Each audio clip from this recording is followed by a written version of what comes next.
En 2012, après l'occupation des régions du Nord, le gouvernement avait pris un arrêt à travers la Cour suprême pour donner la compétence au tribunal de la commune 3 pour recueillir les plaintes des victimes de la crise du Nord. Ce qui leur permettait d'accéder à la justice, chose qui était quasiment impossible au Nord. Mais depuis, cela a cessé et les victimes ne savent plus où déposer des plaintes contre leur bourreau. Le défi est grand. L'État doit revenir sur ces aspects.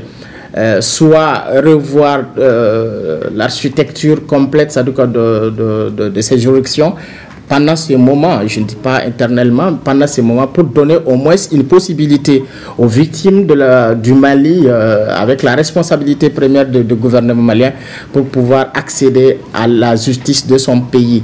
Donc, chose qui n'est pas évidente aujourd'hui. Plusieurs associations de la société civile sont mobilisées au chevet des victimes qui, en majorité, ne connaissent pas les démarches à entreprendre auprès des juridictions. Si cela a fonctionné un temps, il est aujourd'hui au point mort. C'est que le WILDAF a fait le monitoring des violations graves des droits de l'homme, notamment les violences sexuelles qui ont été commises sur les femmes pendant la crise. Et aujourd'hui, nous nous retrouvons devant un statu quo parce qu'on a mis fin aux écoutes et on a dit que ces victimes doivent aller se faire prendre en charge par les juridictions du Nord.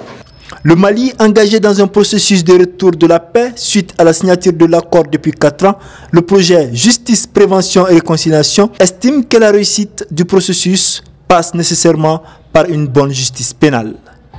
Aujourd'hui, il est souhaité que le gouvernement donne les compétences au pôle judiciaire spécialisé sur le terrorisme et le crime transfrontalier pour recueillir les plaintes des victimes de tout le pays.